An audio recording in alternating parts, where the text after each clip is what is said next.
Witajcie na kanale SmartMe. Ten film jest dedykowany wszystkim tym osobom, które komentują nasze recenzje na naszych portalach społecznościowych, w tym na Facebooku, gdzie bardzo często pojawiają się pytania, jaka jest różnica pomiędzy Aquarohub oraz Micha, czyli dwiema bramkami od Xiaomi, i pytaliście się specyficznie o wideo recenzję. Więc oto ona specjalnie dla Was.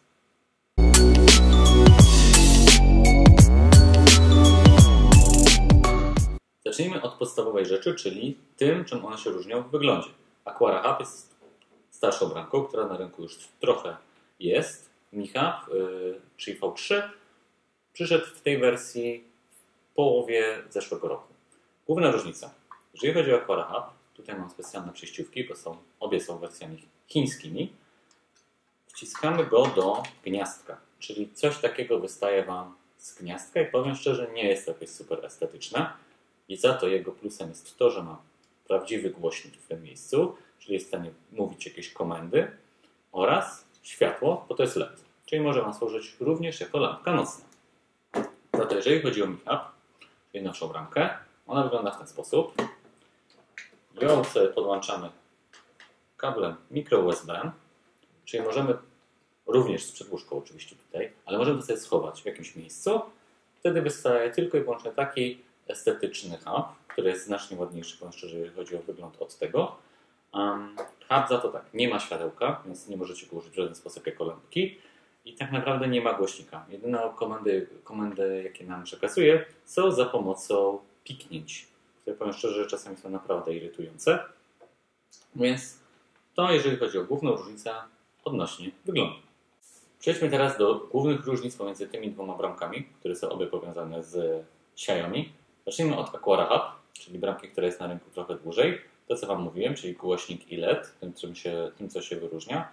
Poza tym możemy ją dodać do HomeKit oraz wszystkie czujniki, które są z nią powiązane po Zigbee i wykorzystać ją tam jako alarm, czyli możemy sobie uzbroić i rozbroić dom za pomocą tej właśnie bramki. Możemy też jej użyć jako dzwonek do drzwi, jeżeli chcemy w ten sposób ją wykorzystać. Także ma taką funkcję. Jeżeli chodzi o Micha, to już jest parę różnic, więc tak, jako alarm go nie zrobicie w HomeKicie, nie pojawia się po prostu jako taka opcja, nie ma głośniczka, nie ma LEDa, ale za to ma nowe Zigbee, ma również bramkę BLE, czyli możecie do niej dodać różne urządzenia Bluetooth i osobiście moim zdaniem jest stabilniejsza. Jeżeli chodzi o ilość rzeczy, które mi wypadały, ilość urządzeń oraz które traciły kontakt z bramką, to przy Michabie było to znacznie rzadsze, przy Aquarohub niestety to się często zdarzało. Więc teraz przejdźmy do aplikacji i zobaczmy, gdzie tam są główne różnice. Przejdźmy teraz do aplikacji i porównajmy sobie oba huby. Więc u góry mam nasz hub od Xiaomi, trochę niżej mam huba od Aquary. Zacznijmy od tego od Xiaomi. To, co tutaj widzimy. To, co nam się tak ładnie kręci, to jest tryb ochrony dla tego właśnie huba. Coś, co powiem szczerze, z czym mam problem, mówiłem o tym już w kilku innych filmach, dlatego, że Xiaomi trochę przedobrzyło i zrobiło przerost formy nad treścią. Nie mamy jednego trybu uzbrój, rozbrój, zamiast tego mamy 4 tryby: Basic, At Home, Away from Home i Sleep. Czyli podstawowy, taki, który używam chyba przez większość czasu, At Home, kiedy jesteśmy w domu, Away from Home, kiedy wychodzimy z domu i Sleep, kiedy sobie idziemy spać. O co chodzi? Możemy sobie przypiąć konkretne czujniki do tych danych trybów i wtedy jak będziemy go uzbrajać, wtedy te konkretne czujniki będą uzbrajane. Z mojej perspektywy, czy aż tak bardzo tego potrzebujemy? Wolę jak to będzie automatycznie w Aquarohub, ale do tego zaraz dojdziemy. Przejdźmy sobie do Alarm Trigger Device i w tym momencie już widzicie, tak? Czyli w Basic mamy, ja mam czujniki zalania wody i czujnik dymu, a na przykład w Away from Home mam czujniki ruchu. Czyli to są te dwa tryby, które są przeze mnie wykorzystywane. Jak sobie to kliknę, to w tym momencie tutaj, kiedy sobie to kliknę, to w tym momencie się uzbroi dany tryb, tak? Czyli w tym momencie mamy Basic. Poza tym mamy logi, Child Device, gdzie sobie dodajemy kolejne urządzenia, do których chcemy połączyć z naszym hubem. Jeżeli chodzi o same dodatkowe ustawienia, to jeszcze możemy sobie wejść w Guard Settings i w tym miejscu sobie wybieramy ten dany tryb i tutaj sobie ustawiamy głośność tego naszego pikacza i proszę. Jak bardzo ma pikać, kiedy zostanie wykryty ruch. Poza tym, to co jest tutaj istotne, to jest Bluetooth Mesh Gateway, czyli bramka BLE, gdzie możemy sobie dopinać kolejne urządzenia bluetoothowe, co jest fajne. Tak, fajnie jest mieć takie bramki, bo urządzenia, do których zazwyczaj nie mamy dostępu spoza jakiejś bliskiej odległości, możemy sobie bez problemu sterować nawet spoza naszego domu. Tutaj co widzicie, to jest czujnik temperatury, o którym też już pisałem na naszym portalu. I tak naprawdę to tyle. Tutaj mamy automatyzację, ale o automatyzację będę mówił kiedy indziej, jeżeli chodzi o te bramki, więc przejdźmy sobie teraz do Aquara Hub. Przejdźmy sobie teraz w dół, czyli do Aquara Hub i porównajmy go sobie z tą poprzednią bramką. To, co nam się rzuca na pierwszy rzut oka, to jest duża tarcza bez żadnych trybów. Czyli mamy po prostu w trybie uzbrojony, rozbrojony, czujniki dymu, czujniki zalania wody, one będą działały zawsze. A jeżeli chodzi o czujniki ruchu czy kontaktrony, no to one uruchamiają się tylko wtedy, kiedy alarm jest uzbrojony.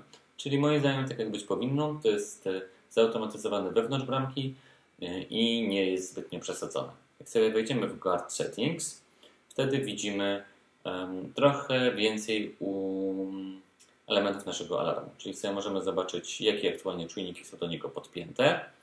Możemy sobie zrobić plan, kiedy chcemy go na przykład uruchomić, przykładowo o 22 każdego dnia. Możemy sobie ustalić countdown, czyli odliczanie, czy chcemy, żeby alarm się uruchomił od razu po wykryciu na przykład ruchu, czy jakąś określoną ilość sekund, maksymalnie 60.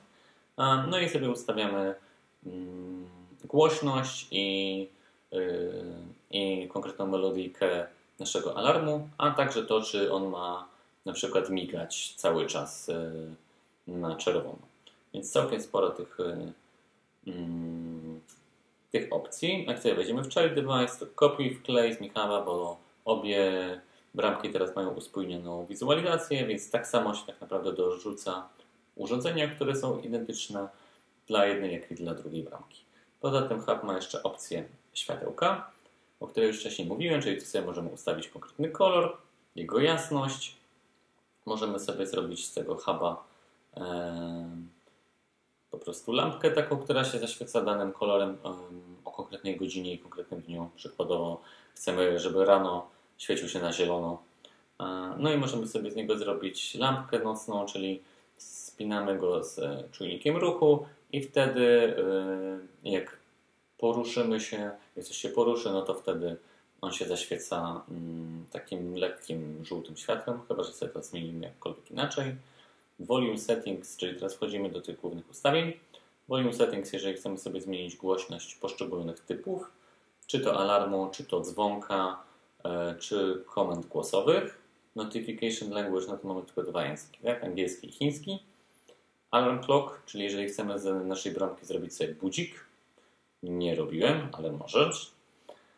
No i doorbell, kiedy chcemy, żeby był użyty jako dzwonek. Czyli na przykład jeżeli otworzą się drzwi wejściowe i to zostanie wychwycone przez kontaktron, wtedy Aquara nas o tym informuje.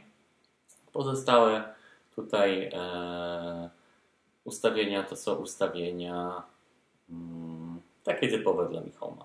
Więc tutaj mogliście sobie teraz zobaczyć porównanie tych dwóch aplikacji, czyli Huba trójki i Aquara Hub.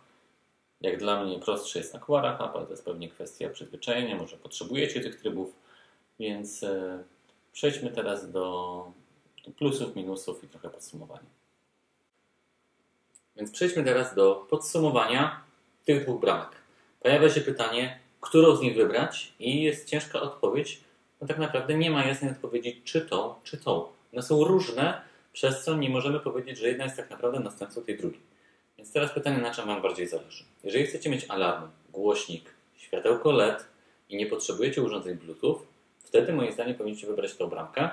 Teraz pytanie, czy w wersji EU, czy CN, czyli w wersji chińskiej, czy w wersji europejskiej, to już zależy od tego, na jakim serwerze budujecie swój smart dom, bo ta bramka występuje w obu tych wersjach. Jeżeli zaś chodzi o bramkę Xiaomi V3, to wtedy ją bierzecie, jeżeli macie urządzenia Bluetooth, jeżeli chcecie, żeby wasze połączenie z urządzeniem było stabilniejsze i żeby nie wystawała Wam ze ściany, tylko żebyście mogli ją ładnie schować, to wtedy Mi Hub jest lepszy. Jedyny minus jest taki, że w tym momencie na wersji EU go nie ma, więc jest tylko i wyłącznie chiński. Więc wybór zależy tak naprawdę od Was. Ja mam nadzieję, że Wam pokazałem główne różnice.